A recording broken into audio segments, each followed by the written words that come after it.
Mate, and I have new reporting about an issue that's going to play potentially a major role in his decision, and that is the issue of abortion. According to that people have access to the health care they need, and that they have access to health care in an environment where they are treated with dignity and respect. To defend the right of every child, born and unborn, to fulfill their God-given potential.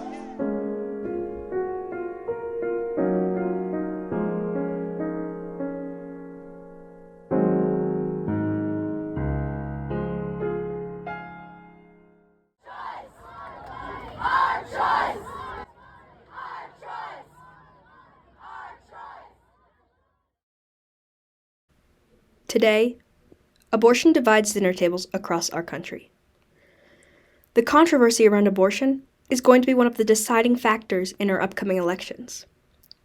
The way it has bonded and separated the United States is a complex subject. If we take a deeper look into where this all started, we can see that its original conflicts were very different from the ones today. When researching abortion in early America, one will frequently come across a name: Dr. Horatio Robinson Storer. Storer was a physician and anti-abortion activist in the Age of Reconstruction, who single-handedly led the fight to criminalize abortion and instigated the changes of laws that lasted over 100 years, until 1973.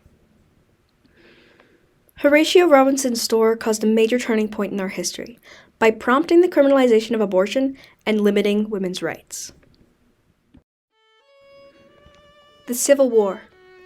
A war that divided brothers and families as they fought for and against the abolishment of slavery. After this war, the South was left to ruin. In the following years, the Second Industrial Revolution rose to existence. People began to look towards science and engineering to solve their problems. Horatio Robinson Storer was born in 1830 in Boston, Massachusetts, to Dr. David Humphrey Storer and Abby Jane Brewer. Storer's father was a doctor and professor at Harvard Medical School, where he taught obstetrics and medical law. Like his father, Storer pursued an elite education at Harvard University, where he graduated with his bachelor degree in 1850. He then studied medicine as an apprentice to his father and earned his medical degree from Harvard Medical School in 1853. Prior to the Civil War era, abortion was a common and socially acceptable practice. In fact, it was frequently utilized to minimize the risks involved with pregnancy and childbirth. Indigenous people had been performing all manner of healthcare, abortions, helping people carry pregnancies to terms. The Pilgrims were performing abortions. I think that, honestly, abortion has been with us since the dawn of time, just as pregnancy has been with us. In 1856, Storer took a prominent role in the AMA, which welcomed him and his newly formulated anti-abortion viewpoint. 2 years later, Storer created and led the Physicians' Crusade against abortion, and through the group, produced a report suggesting the legislation needed to further criminalize the practice. Storer, writing on behalf of the AMA, said, "The committee would advise that this body, representing as it does the physicians of the land, publicly express its abhorrence of the unnatural and rapidly increasing crime of abortion, that it avow its true nature as no simple offense against public morality and decency, no mere misdemeanor, no attempt upon the life of the mother, but the wanton and murderous destruction of her child." In 1859, Storer wrote an essay titled On Criminal Abortion in America. On Criminal Abortion in America argued that the fetus, previous to quickening, as after it, must exist in one of two states, either death or life. The former cannot take place, nor can it ever exist, except as a finality. If, therefore, death has not taken place, and we can conceive no other state of the fetus, save one, that, namely life, must exist from the beginning. Up until Storer, the widely accepted agreement was that quickening began when the mother felt the baby move. Storer's paper claimed that if we have proved the existence of fetal life before quickening has taken place or can take place, we are compelled to believe unjustifiable abortion always a crime. Storer's next step was to write a book called Why Not? A Book for Every Woman, published in 1866. Its purpose was to convince a woman to keep her child. In 1867, Storer published a companion book for Why Not, a book for every woman, called Is It I? A Book for Every Man. Both of these books were well received and widely distributed.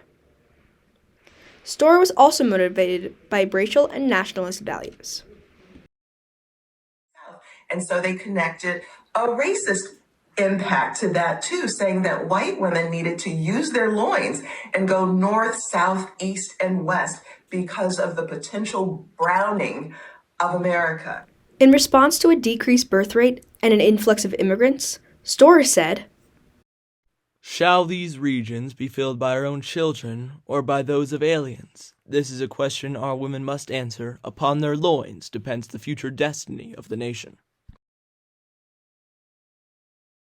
All of Storer's efforts began to pay off in 1860, when Connecticut was the first state to pass a law making abortion a crime and holding both the woman and the doctor responsible for breaking that law.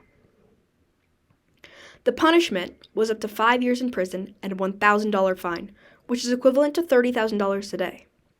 States across the country began adopting similar laws. By 1880, all U.S. states and territories had laws restricting abortion, and by 1910, all states had laws not only restricting it, but making it illegal in all circumstances. The only exceptions were made in instances where the woman's life was in danger, a decision that only doctors, 95% of which were men at the time, had the authority to make. In the 52 years since Storer began his crusade to criminalize abortion, he achieved his goal. The aftermath of the crusade and abortion laws led to 63 years of lack of legal rights to necessary health care and a substantial toll on women's lives. Making abortion illegal didn't stop abortions from happening. After it was criminalized, the abortion business just went underground. According to Guttmacher Institute, in the U.S., the estimated number of abortions in the 1950s and 60s ranged from 200,000 to 1.2 million per year, all of which were in violation of the law.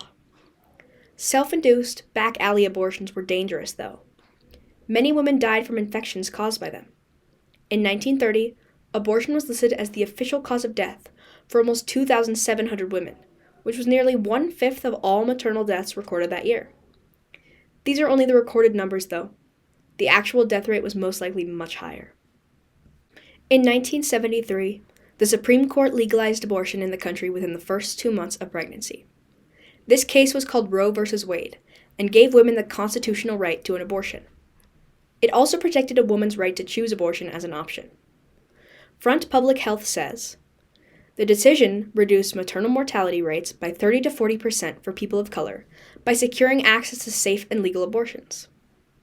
In 2022, Roe v. Wade was overturned by the Supreme Court, making abortion a statewide decision instead of a constitutionally protected procedure, which returned many states in our nation to Storer's original vision.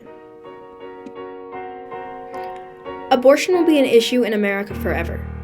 The question of whether to give women the right to choose for themselves or leave it up to the lawmakers is a major conflict without a common resolution. The way Horatio Robinson Storer fought to criminalize a woman's right to safe healthcare persists, because 102 years past his death, his crusade continues. Storer's legacy will live on in the world as we fight for what we believe is right. No matter if you are pro-life or pro-choice, Horatio Robinson Storer changed the way you see abortion today. Without him, there may be no argument. He changed abortion rights by instigating the criminalization of abortion and changing a woman's right to choose safe health care.